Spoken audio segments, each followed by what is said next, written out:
Assalamualaikum warahmatullahi wabarakatuh.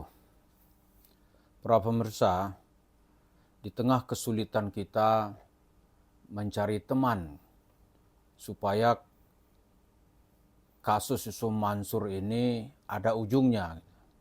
Sebab di situasi sekarang ini terus terang ya, ini Yusuf Mansur pasti akan petentang petenteng.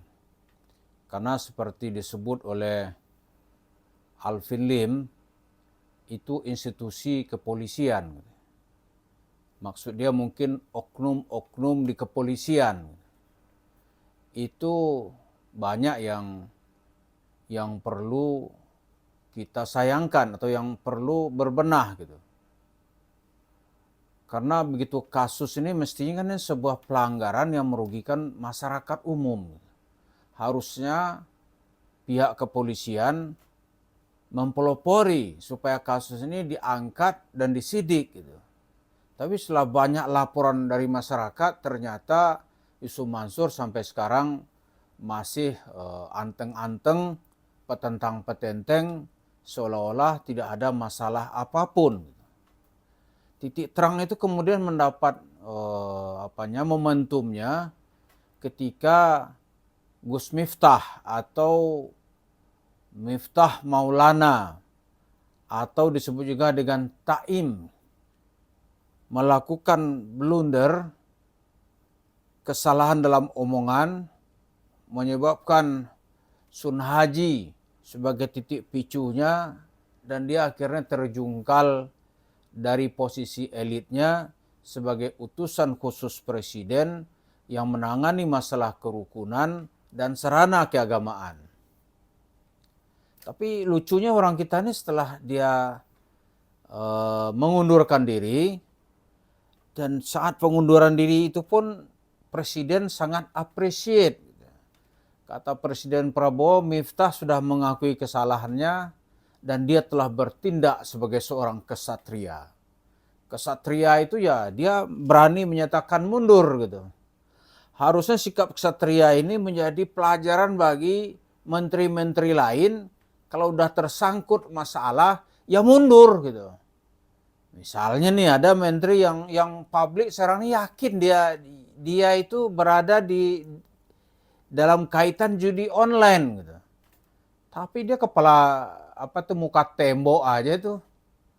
Karena itu kata Prabowo, Miftah sebagai orang yang tidak pernah bermaksud berbuat jahat, dia telah menyatakan pengunduran diri dan dia telah bertindak sebagai seorang kesatria.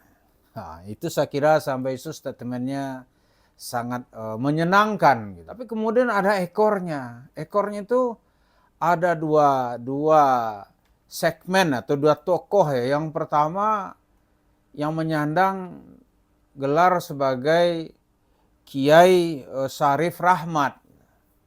Kiai Syarif Rahmat ini malah seolah-olah dunia ini ditarik ke belakang mencari siapa yang mengupload atau nge-share video Gus Miftah yang pertama kali itu.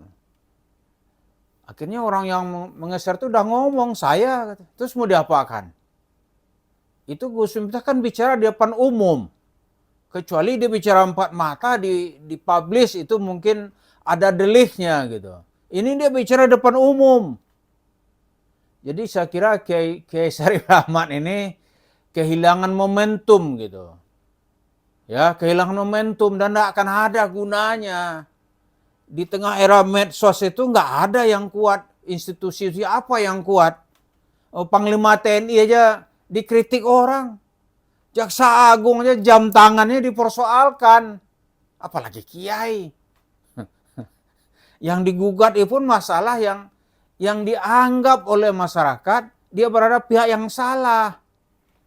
Karena itu kita mengajak Kiai ini kalau memang berpikiran lurus ya.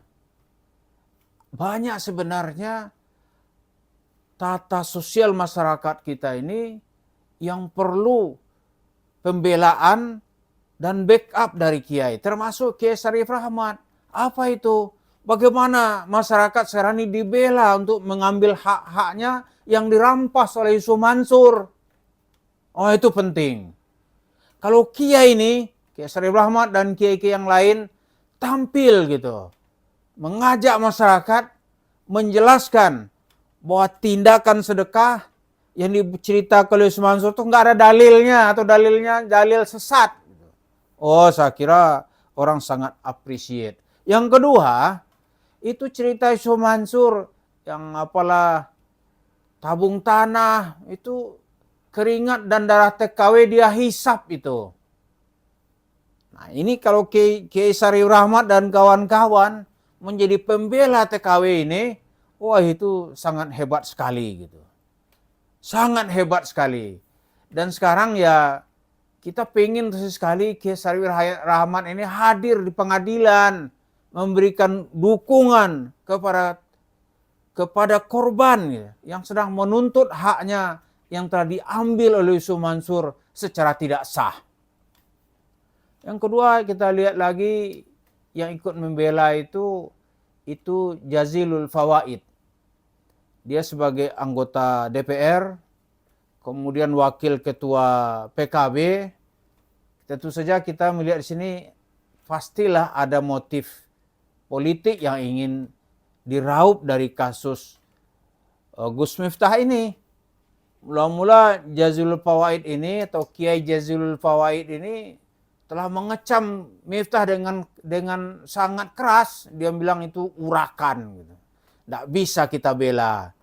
Setelah Gus Miftahnya mundur, kok tiba-tiba mau membela?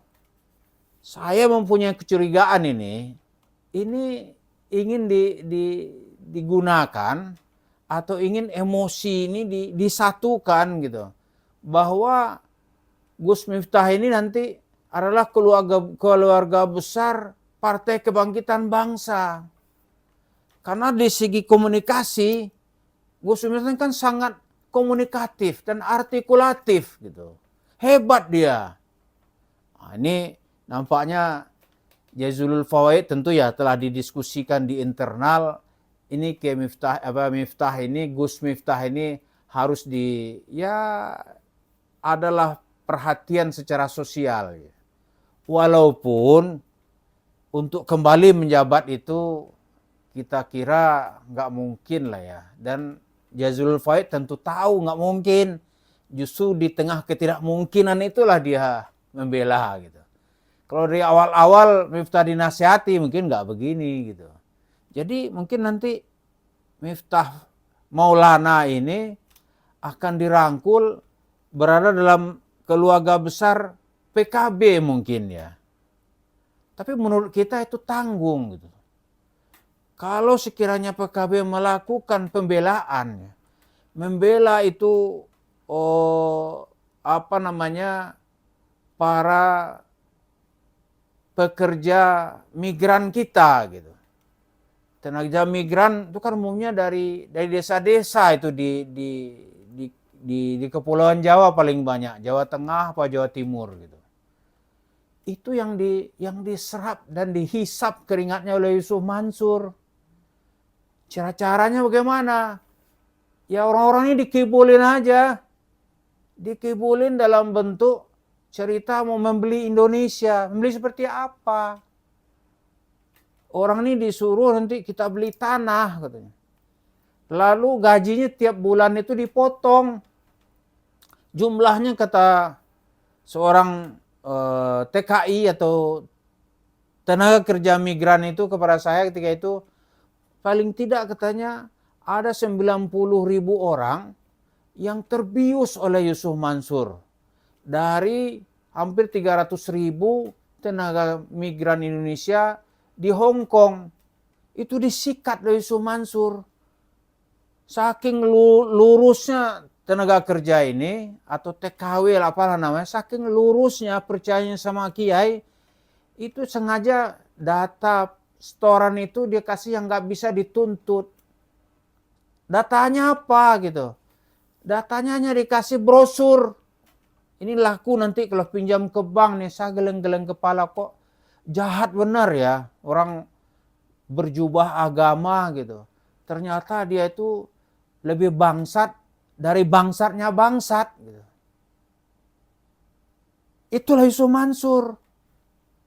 Dia direkayasa sedemikian rupa sehingga TKW-TKW ini terpedaya. Tiap bulan gajinya dipotong. Mulai dari $10 Hong Kong gitu. $10. Kalau $10 itu sekarang mungkin $1 12.000 gitu. $10 1.200.000. $10 itu 120.000. Dikali misalnya 90.000 orang. Dan itu tahunan masuk ke rekening yang terafiliasi oleh Yusuf Mansur. Kalau nggak percaya silahkan dicek. Nggak ada sekarang tenaga atau kekuatan yang mau membela mereka. Karena Yusuf Mansur menerima itu mungkin nggak langsung gitu. Pakai rekening perantara. Siapa yang akan menjangkaunya gitu. Kalau dibela ini, dituntut ini, diungkap dengan backingan partai. Wah, saya kira dahsyat ini. Dan orang-orang yang hidup akan berterima kasih. Jangankan orang hidup. Yang sudah mati pun, di dalam kuburnya juga akan mendoakan gitu. Kiai Jazilul Fawaid dan partainya akan menjadi partai besar. Ini mesti yang harus dibela. Nah, Gus Miftah mungkin satu di antaranya ya. Tapi ini korbannya ya Allah. Nah, salah satu hasilnya apa gitu. Hasilnya Yusuf Mansur itu bisa membeli 10 hektar tanah di dekat Bogor sana. Uang dari mana? Ya uang dari TKW inilah, TKI dan TKW inilah. Yang dipanggil dengan tenaga migran gitu. Sumber devisa negara itu disikat orang-orang ini. Jubahnya mah jubah agama, Islam. Membawa nama Tuhan gitu. Aduh, padahal ininya dalam tanda kutip atau apalah namanya nih. Ini orang-orang ini seperti dirampok ini. Dirampok. Siapa yang membela dia? Nggak ada. Nggak ada. Kalau diperiksa rekening ya harus punya kekuatan yang kuat. Ada backup misalnya mungkin bisa diungkap kasus ini. Kalau enggak, ini terdalam gelap. Gelap aja, Yusuf Mansur enak aja tuh cerita tuh. Aneh sudah dapat izin dari Tuhan. Bangsat dapat izin dari Tuhan. Udah, nanti modal kita berjumpa Rasulullah gitu. Apa ini orang-orang ini?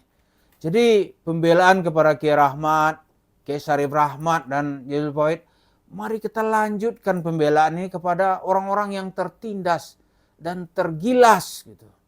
Yang digilas dan dirampas hak-haknya mengatasnamakan Tuhan, mengatasnamakan Islam. Lalu dari uang itu Yusuf Mansur beli tanah, dari uang itu Yusuf Mansur membangun warung steak and shake yang banyak. Itu berseliweran tuh orang duit-duit keringat dan darah orang-orang yang sudah bekerja keras. Mari kita bela, insya Allah Allah akan membela kita semua. Kita doakan buat Kiai Jazilul Fawaid, Kiai Syarif Rahmat, agar diberi kekuatan oleh Allah Subhanahu wa Ta'ala. Terima kasih. Assalamualaikum warahmatullahi wabarakatuh.